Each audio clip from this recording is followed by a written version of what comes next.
Всім привіт! Мене звати Настя, і це подкаст «Пізнай Крим», в якому ми досліджуємо історію кримських татар.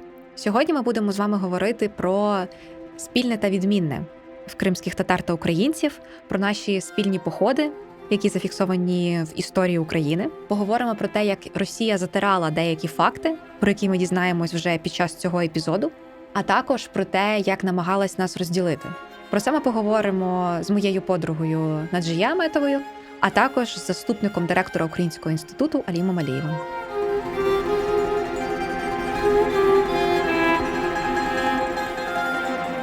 Я почну зі своєї рефлексії про те, що я дуже багато разів була в Криму. Переважно ми їздили в одну і ту саму точку, але жодного разу я не чула про кримських татар в Криму. Для мене Крим – це було радше щось ближче до Росії. Момент, де можна було придбати собі класні розмальовки, які продавались в Росії, не продавались в Україні, де все було російською, і я нічого такого не знала. Відповідно, коли я навіть навчалась в школі, і ми проходили якісь історичні теми, які, як виявилось пізніше вже, стосувалися спільності історії кримських татар та українців, виявилось, що в наших підручниках з історії на цьому взагалі не наголошувалось, і нам це не пояснювалось. Тож я пропоную зараз послухати заступника директора Українського інституту Аліма Алієва, який розкаже про історичну спільність та взаємодію між українцями та кримськими татарами.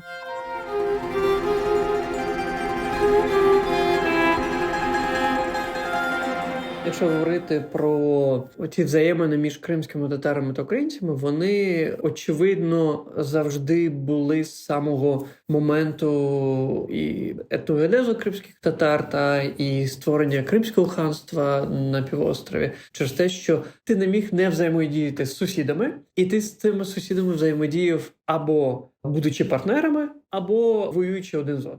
Нам радянська історіографія розповідала дуже часто про другий аспект. Кримські татари і українці – це ті, які є постійними перманентними ворогами. Але якщо ми подивимось на Конотопську битву 1659 року, де кримські татари і українці разом пішли і розгромили московське військо, то це було фактично одним з таких важливих елементів в побудові стосунків. Але про це ми зараз відкриваємо. Далі, якщо подивитись, рухатись по історії, то це початок ХХ століття, це дуже тісна співпраця між Кримською Народною Республікою в 17-му році і УНР. Бо політично це були такі, умовно, національно-демократичні республіки, які намагались позбутись від цієї імперської російської історії і впливу. І, на жаль, Кримська Народна Республіка проіснувала достатньо короткий час, але це була добра, як на мене, важлива заявка на повернення своєї політичної суб'єктності для кримських татар. Якщо подивитись в ширшому контексті, це взагалі була перша мусульманська демократична республіка в світі, де жінки і чоловіки мали рівне право не лише голосу на виборах, а ще бути обраними. І це теж цей важливий елемент демократичності. Далі ми можемо говорити про взаємозв'язки і українських кримськотатарських інтелектуалів. І ми тут, на жаль, можемо говорити про трагічні долі.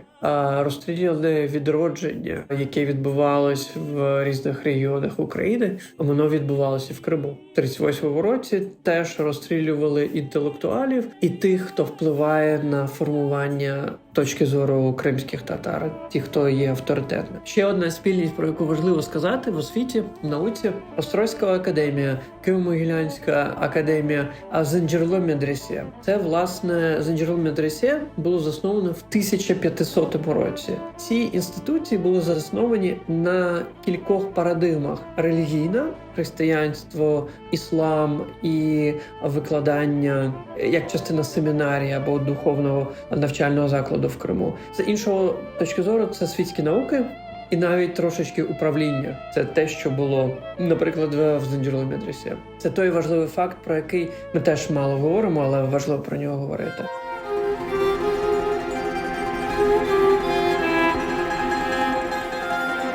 Привіт, Наджия. От ми послухали те, що нам розповів Алім. Я відносно недавно лише дізналась про Конотопську битву і про те, що це спільна битва на одній стороні українців та кримських татар проти російського війська. І це насправді це супер тема, і я би хотіла, щоб ми це, що на рівні держави це якось краще підсвітили, бо це, знаєш, те, що може зарядити наш дух до боротьби. Але для мене абсолютно новинкою було почути і про Кримську Народну Республіку, і про академію. Що скажеш ти? Тобто, чи для тебе було щось нове? І якщо ні, чи можливо ти чула ще якісь історії в історичному саме контексті, про які ти можеш розповісти? Ну так, сюди ж можна віднести і битву під Корсунем. А тоді, коли 3000-на армія кримських татар на чолі з Тугайбеєм, вони під командуванням Богдана Хмельницького допомагали в Україні перемагати над польською армією Речі Посполітої. І, власне, це був такий цікавий тандем і, в принципі, дуже ефективний, бо дуже багато разів в історії, коли кримські татари приймали участь в українських якихось битвах, Україна перемагала. Так, дійсно, ти права, бо так само, як і ти, ми дуже мало чули про якісь спільність якусь між кримськими татарами і українцями. Скоріш ми більше чули, що українці там грабували, а я знаю, що українцям розказували, що кримські татари там, не знаю, когось вбивали, крали, продавали і так далі. І тобто ми жили дуже багато років під цими наративами. Окупація Криму в 2014 році, мені здається, стала тою невідправною точкою, коли нарешті деякі люди почали більше поглиблюватись в цю тему, вивчати, бо просто це неможливо, що два народи, які в принципі добре вживаються один з одним. Я знайомилась з українцями, а українці знайомились зі мною, і ми розбивали просто на рівні особистого знайомства всі ці наративи. Бо коли казали, а кримські татари, виявились, нормальні люди, і в мене так само було, а українці теж, і це окремо від росіян нація, бо я тобі до цього розповідала, що для мене насправді не було різниці між росіянами і українцями. Для мене це два слов'янських народи, братські народи. І так з однієї, з іншої сторони, ніби, подавалось, але як виявилось потім, що це два абсолютно різних народи. І шкода, бо лише 14-й рік, якби трохи нас, привів в себе, і ми нарешті стали вивчати цю сторінку вже і знайомитись один з одним. Так, це насправді відбувається дорогою ціною. І я би хотіла зараз повернути в дещо такий аналіз наших культур. Можливо, ми зараз знайдемо щось теж спільне, в плані фольклору, в плані історій. Бо, як зауважив також Алім в розмові зі мною, те, що в нас ще є спільність такого духу боротьби та гідності. І мені здається, що, враховуючи історичну пам'ять, яка потім передається через покоління, ці наші спільні походи, це теж сталися в знаки, і ми, можливо, щось собі відклали. То, можливо, ти розповісиш особливості ваших пісень. Бо в нас, по-перше, в це винувата шкільна програма. Бо коли ми навіть готувалися до ЗНО, ми ж проходили все від самого початку. Я пам'ятаю, що ті вірші, які вибрали від Тараса Шевченка, які нам треба було вчити, я казала своїй репетиторці: Галина Ярославівна, можна ми щось пропустимо, бо в мене вже буде скоро депресія від цього. Він мене туди заведе. А вже потім, після цього, я закінчила школу, на щастя, і здала це ЗНО. Я нарешті там почала чути про те, що Шевченко в цілому дуже був веселий хлопець. Тільки нам про це не розповідали. І так само про ці пісні народні, які нам всі відібрали, щоб ми знали. Про те, як дівчина страждає, бо хлопець йде на війну, а вона за ним тут тужить. А ще краще давайте, щоб хтось когось викрав ще в кінці. Або вона завагітніла, а він не захотів. Одним словом. Мелодрама з'явилася ще до того, як ми їх почали їх так називати. Це такі стереотипи про нашу культуру і про ту вибірковість, якою нам подавали. А розкажи про досвід твій, як ти вивчала кримсько-татарську культуру і фольклор, і, власне, про що він? Я не знайомилася, в цьому зростала, бо в мене достатньо традиційна сім'я. І я вже тобі розказувала свій досвід з кримсько-татарськими газетами, де обов'язково мали бути якісь вірші, якісь пісні і так далі. І кримсько-татарські пісні, насправді, вони всі про Крим. Я зараз... вони є декілька про кохання, але загалом дуже багато пісень, прям сум, туга за Кримом. В різні часи абсолютно, бо в нас ще під час Кримського ханства, коли вчені їхали за кордон вчитися і так далі, вони дуже сумували за Крим, вони писали про це, писали вірші, а потім з'явились пісні, і вони всі «Ей, гузель Херем, мен бу yerде яш алмадам, яшлығыма твой алмадам». Це, до речі, приспів з пісні 1944 Джамали. І вона якраз там каже, що я не нажилася тут, на своїй рідній землі. Я не наситилась своєю молодістю на цій землі. І от всі наші пісні от якось так. Я, очевидно, що Російська імперія і радянська влада, вони намагались спрощувати нашу культуру, але кримські татари, мені здається, всередині своїх родин дуже зберігали все одно. Тобто ми не піддавались, знаєш. Тому ми ніколи не думали, що в нас якась там не така культура, історія. Єдине, що зараз я все більше і більше дізнаюсь про те, що Кримське ханство, про якісь там досягнення, якісь прикольні факти про Крим. І я розумію, що я тільки наче починаю, бо все, що до цього було, це складалося з якихось все ж таки традиційних штук, знаєш. Тобто все ж таки ваша культура, вона от на цій травмі втрати дому і батьківщини якось побудована? Тобто, що це якась ваша основа виходить? Це наша основа. Єдине, що, знаєш, було розстріляно багато нашої інтелігенції. Ти знаєш, про це ми говорили. І ще дуже багато бібліотек було знищено. Тобто, я не знаю, якісь там, може, і є, не може, а якісь там книжки і є зараз. І вони десь не в Криму, знаєш, зберігаються. Щось в Стамбулі, щось в Італії, десь в якомусь там музеї, ще десь. Тобто, все, що ми сьогодні знаємо, все, що я знаю, це збудовано, знаєш, на оцій, що ми втратимо свій дім. Мені здається, що в нас побудовано радше на цих попередженнях, якщо не узагальнити, але описати це словами Шевченка, що кохайтеся чорнобриві та не з москалями. Тобто, бо в нас завжди присутнє це, тобто в нас немає віршів, хіба ті, які були написані під тиском радянської вже влади, про оцю братерськість якусь, про любов, бо навіть Симоненко писав там «Хай мовчать Америка і Росії, поки я з тобою говорю», звертаючись до України. І в нас воно радше теж є оця травма, яка пропитана якимось духом, про який казав Алім, і це теж спільне з вами. Мені здається, цей дух боротьби, і це теж можна тут згадати це прислів'я, про яке ти згадувала в минулому епізоді, про те, що поки жива душа, є надія. І мені здається, що ця душа, це, напевно, були наші фольклори, і вона таким чином зрощувала цю довіру, цю надію. І мені здається, що саме от це і є ця спільність, яка проходить крізь наші культури. От, до речі, у нас теж є декілька прислів, де говориться про те, що якщо в тебе друг росіянин, то май завжди під подушкою сокиру, або в нас ще є «Русха інанма, сувга даянма». Тобто, якщо перекласти, не спирайся на воду і не довіряй росіянину. Ось якось так.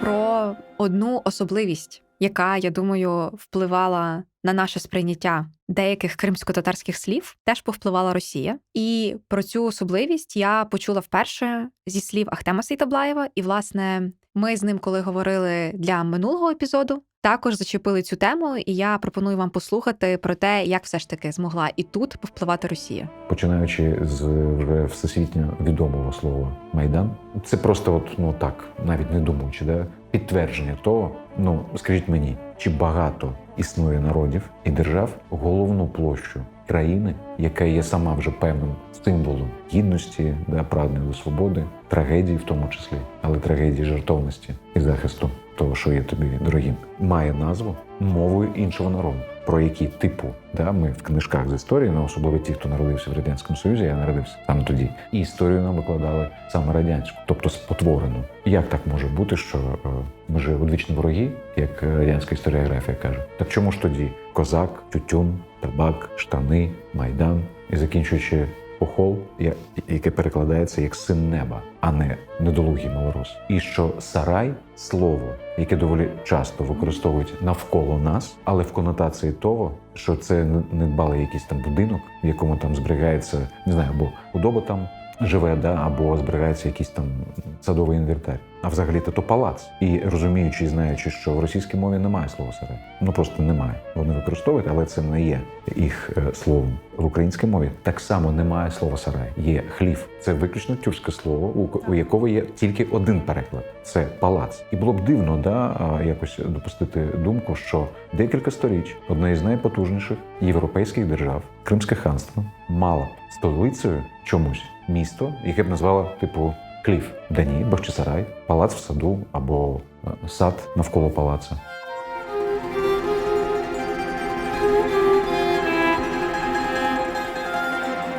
Давай поговоримо трохи про сучасність, про те, як ці спрощення від Росії, і це, до речі, теж ти це згадала, і схожу тезу висловив Алім, про те, що Росія хотіла залишити народам там один танець, одну пісню, аби показати не його масштабність і широту культури, а навпаки, оцю таку якусь пригніченість. І як воно випливає зараз? Я знову ж таки можу згадати цю історію про 11-класників, які абсолютно не маючи жодних знань про Крим, абсолютно сказали, це було на емоціях, але вони сказали, Крим і так вже Росія, яка різниця? І я чую це зараз, наприклад, те, що стосується в питаннях кримсько-татарської автономії, що люди, які не досліджували цю тему, не занурювались, в них є оця якась накрученість, яка була подана ззовні, про те, що ми не можемо давати кримським татарам національну автономію, бо як це так, бо це наша земля і всяке таке. Але по факту дивитися, країна наша спільна, місце, окрема ця земля, півострів належить кримським татарам. І тут не йдеться про те, щоб створювати окрему квазідержаву всередині держави,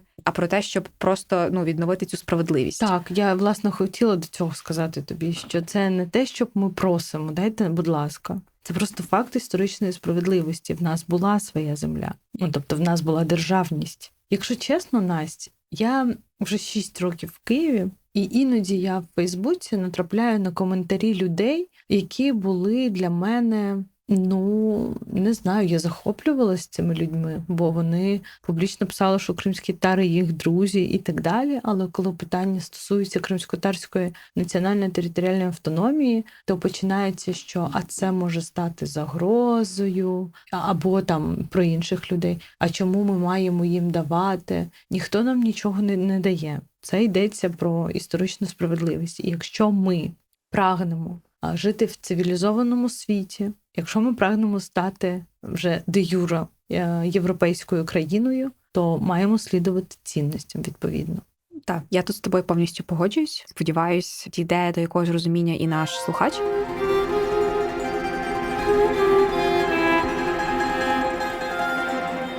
Поділись, які фейки, стереотипи ти чуєш про кримських татар, перебуваючи вже в Києві, в цьому українському просторі? Мені дуже не подобається, коли я кажу, що я кримська татарка, і мені одразу кажуть: у вас такі смачні чебуреки, а я знаю мусафір. І я думаю, клас. Я ні в якому разі не знецінюю кухню і цей культурний аспект. Але кримські татари – це не лише кухня, а українці звикли до того, що коли вони приїжджали на відпочинок в Крим, більшість людей, яка відкривала там кафе, ресторани, готувала, продавала пахлаву мідовою на тому березі, в них якраз і асоціюються кримські татари саме з кухнею, знаєш. Це перше, напевно.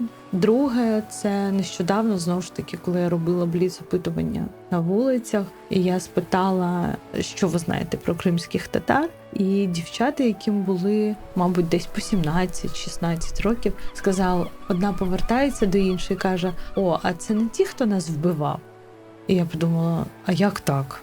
Знаєш, окей, а до цього я ще можу якось собі уявити. Але коли вже 10-й рік, в країні війна, окей, люди можуть не знати і не цікавитись історією. І історія може бути в деяких моментах суперечливою, і ми в ті часи не жили. Там могло бути по-різному, історія писалась, переписувалась там і так далі. Але сучасна історія, в час, коли ти живеш і ти спостерігаєш це на власні очі, мені здається, що це дивно не цікавитись. Я не виправдовую цих дівчат, але я просто згадую собі в те, що ми проговорили там і про історичний контекст, і те, що ми в цілому обговорили із Алімом, і з тобою. Це все випливає, насправді, з некоректної подачі історії в школах. Тобто Так. нам, коли розказували, там були якісь набіги, нам не розказували там про Конотопську битву, як щось таке. Ну, тобто, знаєш, одне це подати, просто там, що з одної сторони це були кримські татари і українці проти там російського війська. Якщо це правильно подати, а не просто подати сухий факт, а якось заакцентувати на цьому,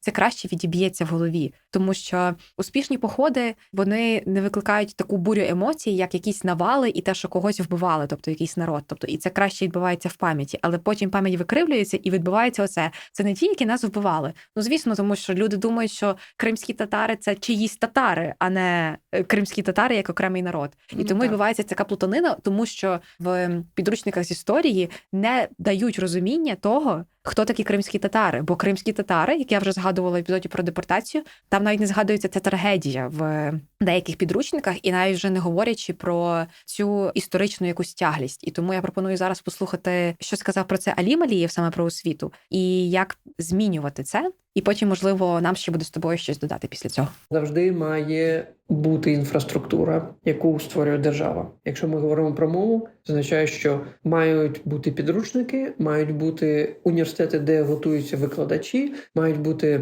фахівці, які можуть викладати кримську мову. Те ж саме я б дуже хотів би, щоб в українських університетах були в нас кримські студії, де би вивчали кримсько-татарську, кримську історію як частину української історії. І це про це важливо говорити, да? Бо в моїй школі ми вчали 3 різні історії, які не перетиналися: історію Криму, історію України і всесвітню історію. От зараз це той час, коли ми зводимо годинники.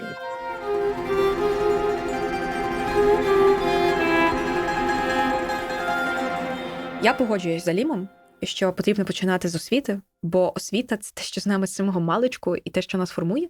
Я також погоджуюсь, що це має бути на рівні держави, бо так, ми зараз говоримо про кримських татар, але ми не говоримо про спільність, ми не даємо ці наративи коректні. Але ця проблема є. І я не хочу, щоб цю проблему відтягнули аж до деокупації Криму, коли бомба повільної дії бахне з обидвох сторін. Так. З кримських татар, які були абсолютно інформаційно відділені від нас, і від українців, яким нікому нічого не пояснили про кримських татар. І тоді нам буде стільки всього розбирати, що ми будемо розміновувати не тільки моря і Чорне море в Криму, а будемо розміновувати ще й свідомість суспільства. Я вважаю, що кожна людина зараз на материковій Україні має усвідомлювати одну таку річ, що ми не можемо зараз перекладати відповідальність тільки на Збройні Сили України, які деокупують нам Крим. Деокупація має відбутися в головах людей. Якщо ми так любимо Крим і хочемо повернути його знов в Україну, то ми маємо розуміти, що там є люди, які не під час Конотопської битви або битви під Корсунем. Це люди, які ще в 2014 році вийшли з прапорами України і кримсько-татарськими прапорами на площу в Сімферополі і відстоювали територіальну цілісність України. А сьогодні про це, я не буду узагальнювати, але часто, як ми на прикладі оцих учнів бачили, що вони не цікавляться і їм це наче не потрібно. Але це було 9 років тому.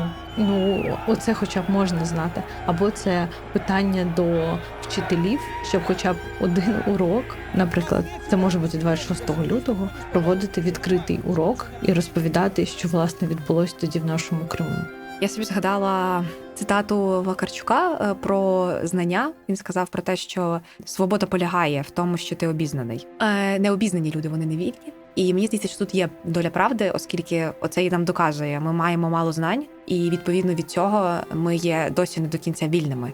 Ми не вільними від російської пропаганди. Чим більше ми будемо мати знань про спільність нашої історії, про історію одне одного, тим менша ймовірність буде того, що Росія зможе на нас так неочікувано вкинути якийсь фейк, і ми на нього поведемося і розсваримось. Тому, друзі, завершуючи цей епізод, я би хотіла, щоб ви все ж таки відкрили елементарні джерела там від статей в медіа, навіть до тої ж Вікіпедії, просто щоб почати з бази якоїсь стандартної бази, і по цьому шукати далі. Багато є, зокрема, статей і в нас відомих, і Юкрейнер досліджував від початку, хто такі кримські татари. Є література, і я думаю, ми потім поділимось вже, можливо, в кінці сезону або після цього епізоду ми поділимось літературою, яка може вам допомогти пізнати кримських татар краще.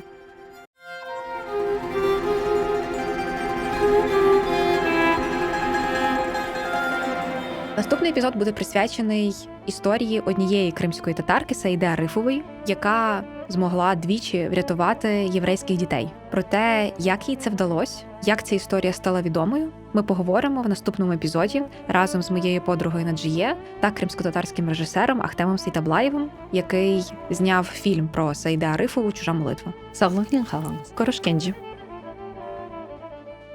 Вміст публікації є одноосібною відповідальністю ДВ Академії програми «Медіафіт» для Сходу і Півдня України та не обов'язково відображає погляди Європейського Союзу.